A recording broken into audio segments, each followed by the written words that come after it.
I welcome all of you. In this lecture, we'll be discussing about enzyme catalysis. Before going into the enzyme catalyst, we need to learn about what is a biochemical reaction. Biochemical reaction किसको कहते हैं? वो सारे reactions, all those reactions which take place in living systems. जो living systems में reactions होते हैं, we call them as biochemical reactions. For example, हमारी body में food का oxidation होता है, it is a biochemical reaction. अब अगर बायोकेमिकल रिएक्शन हो रहा है, उस बायोकेमिकल रिएक्शन के रेट को आपको बढ़ाना है, you need increase the rate of the reaction. तब उस बायोकेमिकल रिएक्शन के लिए जो कैटलिस्ट एक्ट करेगा, that catalyst is termed as an enzyme. So हम कहते हैं what are enzymes? These enzymes are biochemical catalysts. ये कैटलाइज करते हैं बायोलॉजिकल रिएक्शंस को. These are biochemical catalysts. अब जो एंजाइम होता है, केमिकली क्या होता है enzyme? So we write enzymes are complex nitrogenous organic compounds. ये होते हैं complex nitrogenous organic compounds. These are actually proteins. ये proteins होते हैं जिनका high molecular mass होता है. Enzymes are proteins. तो वही लिखा है, these are actually proteins. ये actually proteins होते हैं of high molecular mass. इनका molecular mass ज्यादा होता है. नंबर सेकेंड, जब इनको वाटर में डिसोल्व करेंगे, वाटर में डिसोल्व करके ये जो सोल्यूशन बनाता है, that solution is colloidal solution. So they form colloidal solution with water. Water में ऐड करके, मिक्स करके they form colloidal solution. Since we have not studied about colloidal solutions, हमारा जो next part of the chapter है that's about the colloidal solutions. हम उसको पढ़ने वाले हैं. इनफैक्ट अगर आप शुगर लेंगे, सॉल्ट लेंगे, आप शुगर या सॉल्ट लेंगे, वाटर में ऐड करेंगे, आप उसको मिक्स करेंगे, दे फॉर्म होमोजेनस मिक्सचर. उस होमोजेनस मिक्सचर में जो पार्टिकल्स का साइज होगा बेटा, that is less than 1 nanometre. अगर लेस देन 1 नैनोमीटर का particle size, you call it a true solution और ए होमोजेनस मिक्सचर. अगर आपने किसी सबस्टेंस को, मान लो एंजाइम्स को आपने वाटर में डाला, उनके साथ मिक्स किया, वहां पे जो इंडिविजुअल पार्टिकल्स का साइज होगा, it will range from 1 nanometre to 1000 nanometre. अगर पार्टिकल साइज होगा from 1 nanometre to 1000 nanometer, that type of dispersion system, that type of a solution, that type of a mixture, it is termed as a colloidal solution. उस mixture को हम बेटा बोलते हैं colloidal solution. So वही मैं लिख रहा हूं, they form colloidal solution with water. Water में add करके they will form a colloidal solution, which means the particle size would be in the range of 1 nanometer to 1000 nanometer. Next, ये कौन से कैटलाइज करते हैं reactions? They catalyse biochemical reaction. That is the reactions which take place with in the living systems. जो living systems में reactions होते हैं, उन्हीं को ये कैटलाइज करते हैं. So they catalyse biochemical reactions, thus they are called, इनको दूसरा नाम भी बोलते हैं बायोकेमिकल कैटलिस्ट्स. इनको बोलते हैं बायोकेमिकल कैटलिस्ट. और जिस रिएक्शन में आप एंजाइम्स का यूज करके उसको कैटलाइज करोगे, such catalyst is termed as enzyme catalysis. So the biochemical processes involving the use of enzymes as catalyst, it's termed as enzyme catalysis. इसको बोलते हैं बेटा enzyme catalyst. नंबर सेकेंड, अब जो enzyme catalyst है, इसके characteristics क्या है? What are the characteristics of enzyme catalyst? इसके characteristics क्या है बेटा, याद रखें. नंबर वन, जो enzymes होते हैं they are highly efficient. Enzymes are highly efficient, which means वो जो रेट ऑफ रिएक्शन को इंक्रीज करते हैं, बायोकेमिकल रिएक्शन को बहुत ज्यादा इंक्रीज करते हैं. I will give one example. आपके पास एक रिएक्शन हो रहा है, उस रिएक्शन में 1 मिनट में 1 molecule of reactant gets converted into 1 molecule of reactant gets converted into product per minute. 1 minute में ऐसा हो रहा है. अगर आप सेम रिएक्शन में एंजाइम यूज करेंगे एज ए कैटलिस्ट, तब क्या होगा? उसी 1 मिनट में रिएक्टेंट के 1 मिलियन मॉलिक्यूल्स कन्वर्ट होंगे into products, which means the enzymes have highest catalytic efficiency. They are highly efficient catalyst. A single enzyme can catalyze the transformation of 1 million molecules of the reactant into the products per minute. 10⁹ times the rate को बढ़ा सकते हैं. So that's why we write they are highly efficient enzymes. Number second, highly specific in nature. जो enzymes होते हैं वो highly specific होते हैं. हर एक specificity means हर एक पर्टिकुलर रिएक्शन के लिए पर्टिकुलर एंजाइम ही काम करेगा. You can not use same enzyme for different reactions. You have a single enzyme for a single reaction. So a particular enzyme for a particular reaction. That's why we refer to these enzymes as highly specific in nature. ये जो enzymes होते हैं, they are highly specific in nature. That means a particular enzyme can catalyze a particular biological reaction. हर एक reaction को ये catalyze नहीं करेगा. They are highly specific. Number third, इनकी जो catalytic efficiency होती है, वो लिखा मैंने बेटा highly active. Highly active means they have high catalytic efficiency. लेकिन कब होगी? अगर आप एंजाइम्स को एक ऑप्टिमम कंडीशन प्रोवाइड करोगे, उस ऑप्टिमम कंडीशन में जो एंजाइम्स की कैटालिटिक एफिशिएंसी होगी that's maximum. What are those conditions? We call those conditions as optimum conditions. उनको बोलते हैं ऑप्टिमम कंडीशंस. नंबर वन, ये two conditions for their high active nature of enzymes. Number one is optimum temperature. You need to provide them optimum temperature, that is 298 Kelvin to 310 Kelvin. In this temperature range, the enzyme shows it is high catalytic efficiency. इसकी activity बहुत ज्यादा होती है. इस temperature को बोलते हैं optimum temperature.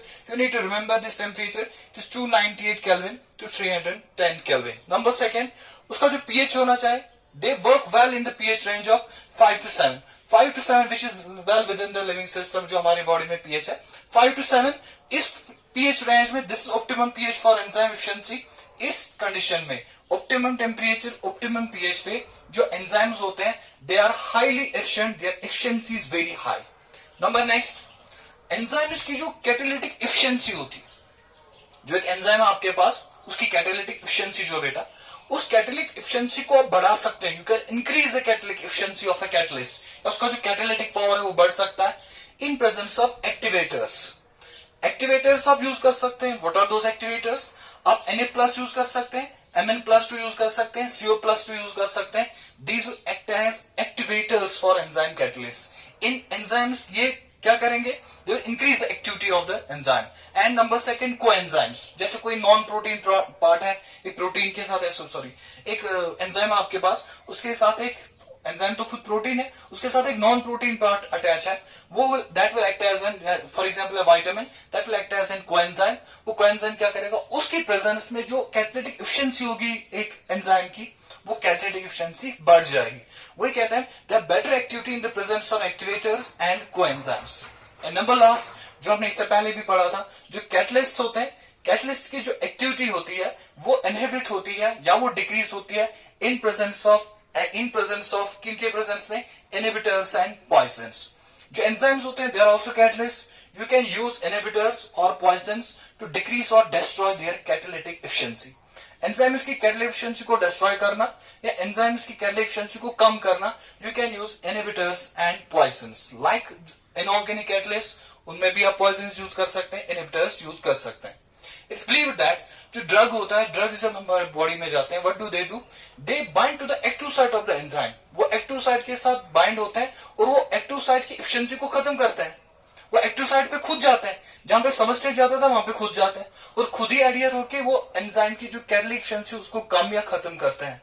So these enzymes are affected by और these are influenced by the presence of inhibitors and poisons.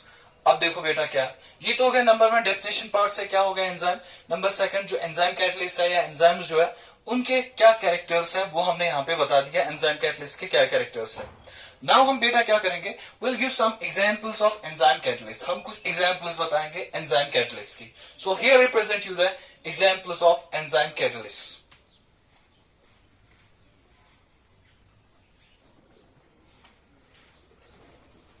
So here are some of the examples of enzyme catalysis.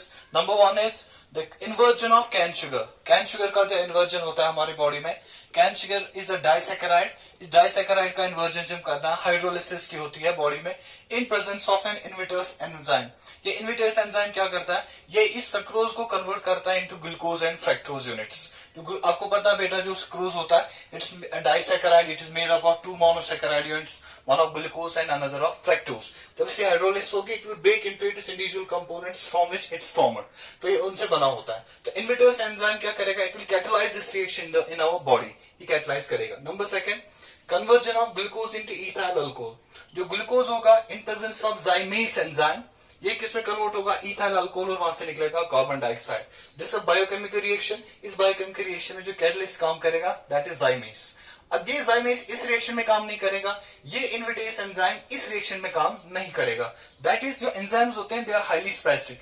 एक पर्टिकुलर रिएक्शन के लिए एक particular enzyme ही काम करेगा. Number next, decomposition of urea into ammonia and carbon dioxide. अगर आप urea का decomposition करवाना चाहेंगे, अगर ये बायोकेमिकल रिएक्शन होगा, इस बायोकेमिकल रिएक्शन में यूरेस एंजाइम काम करेगा और वो यूरिया को किस में कन्वर्ट करेगा? Into ammonia and carbon dioxide. Likewise, conversion of milk into curd. जो मिल्क है उसको आप कर्ड में कन्वर्ट करते हैं। आपको पता है जो लैक्टोबैसिलस होता है which is present in the curd, वो एक्ट करता है एज ए कैटलिस्ट। उसके प्रेजेंस में जो मिल्क होता है it gets converted into curd में कन्वर्ट होता है। These are some of the examples of enzyme catalyst. अब देखो बेटा हमें क्या देखना है कि अगर एंजाइम कैटलाइज करता है रिएक्शन को, what is the mechanism of enzyme catalyst, इसके पीछे मैकेनिज्म क्या है, what is the mechanism of enzyme catalyst. वो मैकेनिज्म को हम बेटा सीखेंगे, उस एंजाइम कैटलिस्ट का मैकेनिज्म क्या, उस चीज को हम बेटा सीखने वाले हैं। So we will write mechanism of enzyme catalyst, mechanism of enzyme catalyst, mechanism of, इसका हम देखेंगे मैकेनिज्म क्या है बेटा। देखो बेटा क्या है, एंजाइम्स जो होते हैं, you consider this as an enzyme, for example let this be an enzyme, ये बेटा एक एंजाइम है, let this be an enzyme. ये जो एंजाइम होता है, इस एंजाइम की सरफेस पे, इस एंजाइम की सरफेस पे, ये मान लो this an enzyme and this is the surface of the enzyme. इस सरफेस पे प्रेजेंट है, there are some sites which we call as active sites. इस एंजाइम की सरफेस पे कुछ साइट्स अवेलेबल होते हैं which we call as active sites। ये जो एंजाइम होता है, इसकी जो सरफेस होती है, इसकी सरफेस पे प्रेजेंट होते हैं बेटा एक्टिव साइट्स। और इन एक्टिव साइट्स में क्या होता है, दे कंटेन एक्टिव ग्रुप्स। इनमें होता है बेटा, they contain certain groups. For example they may contain OH group, इस एक्टिव साइट में OH ग्रुप हो सकता है, दे may contain COH group, they may contain NH group. These are the groups which may be present on their active sites। अब क्या होता है, let this be the active site और इसमें एक ग्रुप्स प्रेजेंट है। फॉर एग्जाम्पल मैंने यहाँ पे ग्रुप्स दिखाए हैं, एक्टिव साइट्स, एक्टिव साइट्स पे जो ग्रुप्स प्रेजेंट है, let this be those groups present on the active site। अब क्या करेगा बेटा, जिस रिएक्टेंट का रिएक्शन होने वाला है, वो रिएक्टेंट आएगा, उसको हम बोलते हैं यहाँ पे सबस्ट्रेट। वो जो सबस्ट्रेट होगा, सबस्ट्रेट आएगा, I will represent the substrate like this. ये आपके पास सबस्ट्रेट है, दिस एस इज सबस्ट्रेट। ये सबस्ट्रेट यहां पे आएगा, एक्टिव साइट पे आएगा। When this substrate comes to the active site, it interacts with these active groups. जब ये सबस्ट्रेट इस एंजाइम की एक्टिव साइट पे आएगा, वहां पे ग्रुप्स प्रेजेंट है, और ये सबस्ट्रेट क्या करेगा, ये इस एक्टिव साइट वाले ग्रुप्स जो प्रेजेंट होंगे which we call as active groups, उन ग्रुप्स के साथ इंटरेक्शन करेगा। So substrate interacts with these active groups. जो सबस्ट्रेट करेगा, क्या करेगा बेटा, it interacts with active groups. ये एक्टिव ग्रुप्स के साथ इंटरेक्शन करेगा, और सिंपली यू मे राइट है substrate will interact with the active site. अब एक्टिव साइट में एक्टिव ग्रुप्स प्रेजेंट है, अब किस फोर्स के साथ इंटरेक्शन करेगा, विया, ये तो हो सकता है बेटा hydrogen bonding, hydrogen bonding, there में भी हाइड्रोजन बॉन्डिंग जिसकी वजह से इंटरेक्शन कर सकता है। देयर में भी डाइपोल फोर्सेस पर से, depending upon the nature of the substrate, dipole forces, dipole interaction हो सकता है यहाँ पे, ये इसके साथ इंटरेक्शन करेगा, dipole interaction. And number 3, there may be other weak forces, other weak force, these may be involve. इस सबस्ट्रेट का इस एक्टिव साइट पे आके इसके साथ इंटरेक्शन करना, जो इंटरेक्शन होगा it may take place with hydrogen bonding, interaction में इन्वॉल्व डाइपोल इंटरेक्शन फोर्सेस। जब ये सबस्ट्रेट इस एक्टिव साइट पे आएगा, जैसे ही एक्टिव साइट पे बाइंड होगा, जब ये सबस्ट्रेट एक्टिव साइट पे आएगा, एक्टिव साइट पे आने के बाद ये इस सबस्ट्रेट का क्या होगा, the reaction of the substrate will start on the active site of the enzyme. Late this be the active site and let this be the substrate. ये सबस्ट्रेट है, ये इसकी एक्टिव साइट एंजाइम की, this active site of the enzyme. इस active site पे substrate आ गया। अब यहाँ पे क्या होगा बेटा, पहले सबस्ट्रेट अलग था, एंजाइम अलग था, अब ये एंजाइम और सबस्ट्रेट एक साथ होगा। एंजाइम और सबस्ट्रेट एक साथ है, इसको बोलते हैं बेटा एंजाइम सबस्ट्रेट कॉम्प्लेक्स। एक एंजाइम सबस्ट्रेट कॉम्प्लेक्स बनेगा। इस एंजाइम सबस्ट्रेट कॉम्प्लेक्स में क्या होगा, केमिकल रिएक्शन विल स्टार्ट। यहाँ पे केमिकल रिएक्शन स्टार्ट होगा। जब केमिकल रिएक्शन स्टार्ट होगा, उसके बाद केमिकल रिएक्शन होने के बाद अब क्या होगा बेटा, एंजाइम सबस्ट्रेट कॉम्प्लेक्स बन गया। उसके बाद केमिकल रिएक्शन होगा, जो सबस्ट्रेट होगा it will get converted into product, और हमें लास्ट में मिलेगा, you will get for example these are the products of the reaction. ये हमें प्रोडक्ट्स मिलेंगे plus with the release of the catalyst, और कैटलिस्ट से बिल्कुल एंजाइम जो होगा वो वैसे का वैसा ही बाहर निकलेगा। अब हमारे पास there are two models which explain the mechanism of enzyme action. लेकिन मॉडल्स की बेसिस जो है बेसिस याद रख लेना बेटा। इस एंजाइम में एक्टिव साइट्स होते हैं, उन पे सबस्ट्रेट आता है तो उनके साथ इंटरेक्शन करता है विया दीज फोर्सेस। उसके बाद एक एंजाइम सबस्ट्रेट कॉम्प्लेक्स बनता है, फिर एक chemical reaction starts, chemical reaction start होगा, फाइनली प्रोडक्ट बनेगा, प्रोडक्ट रिलीज हो जाएगा, एंजाइम के साथ साथ एंजाइम भी रिलीज होगा। There are two models which actually explain the mechanism of the enzyme action. Those models are, number first is lock and key model, number second is inducer fit model. So we have two models. Number one is lock and key model and number second is inducer fit model. I'll first start with lock and key model.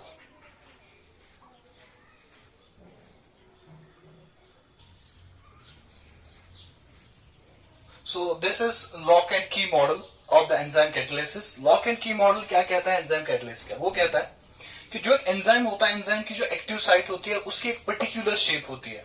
The active site of an enzyme has a particular shape, और जो substrate उस enzyme को approach करेगा for catalysis, जो substrate की shape होगी complementary.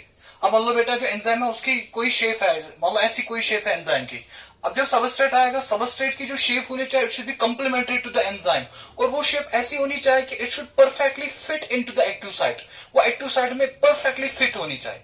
Enzyme की जो शेप है it's predefined shape. According to lock and key model the shape of the enzyme is predefined, ये पहले ही डिफाइन किया है, इसकी एक पर्टिकुलर शेप है एक्टिव साइट की। अब जब सबस्ट्रेट आएगा, सबस्ट्रेट की जो शेप होनी चाहिए it should be complementary to the shape of the active site of the enzyme, such that जब वो इसमें आएगा, एंटर होगा एक्टिव साइट में, it should form a perfect fit, ये इसके साथ एक परफेक्ट फिट बनाना चाहिए। इनके कैविटीज में बीच में कोई मिसमैच नहीं होना चाहिए। जैसे एक लॉक में एक की लगती है, particular lock has a particular की, लाइकवाइज एक एंजाइम में एक पर्टिकुलर सबस्ट्रेट आ सकता है, उस सबस्ट्रेट का क्या कैरेक्टर होना चाहिए, उसकी जो शेप होनी चाहिए it should be complementary to the active site of the enzyme. वो बेटा मैं यहाँ पे दिखाऊंगा।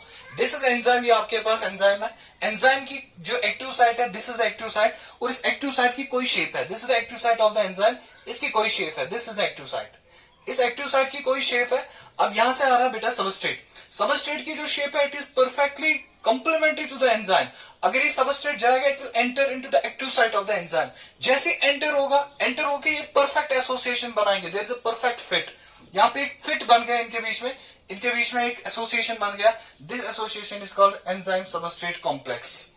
अब ये एंजाइम सबस्ट्रेट कॉम्प्लेक्स जब बनेगा, इट इज इस एंजाइम सबस्ट्रेट कॉम्प्लेक्स जब बनता है, इसमें क्या होता है बेटा, जो सबस्ट्रेट होता है इट बिगिंस टू रिएक्ट, ये वो प्रोडक्ट बनाना चाहता है जो प्रोडक्ट आप बनाना चाहते हैं।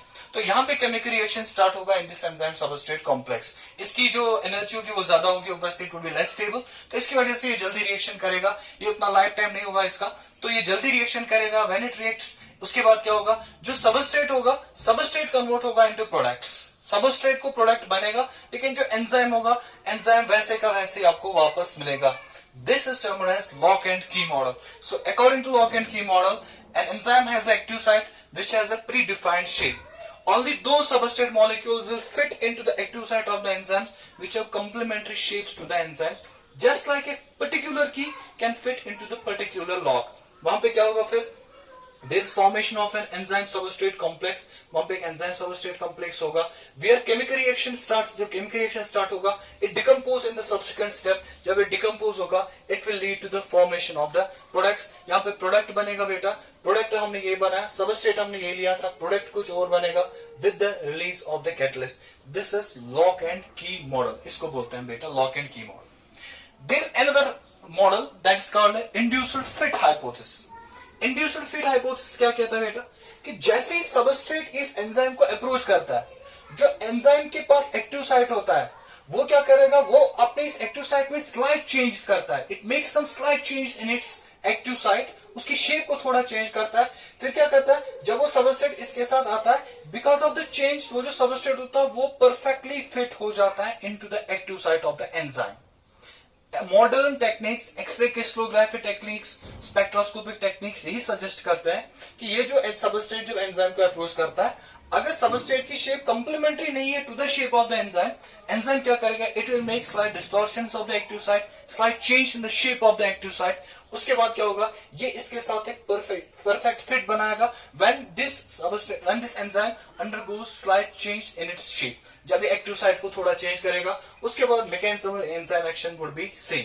तो हम कहेंगे ऐसे according to induced fit hypothesis जो एंजाइम की फंक्शनल शेप होगी it depends upon the substrate. जब सबस्ट्रेट आएगा तब एक्टिव साइट की शेप थोड़ा चेंज होगी according to induced fit hypothesis और तब प्रोडक्ट बनेगा।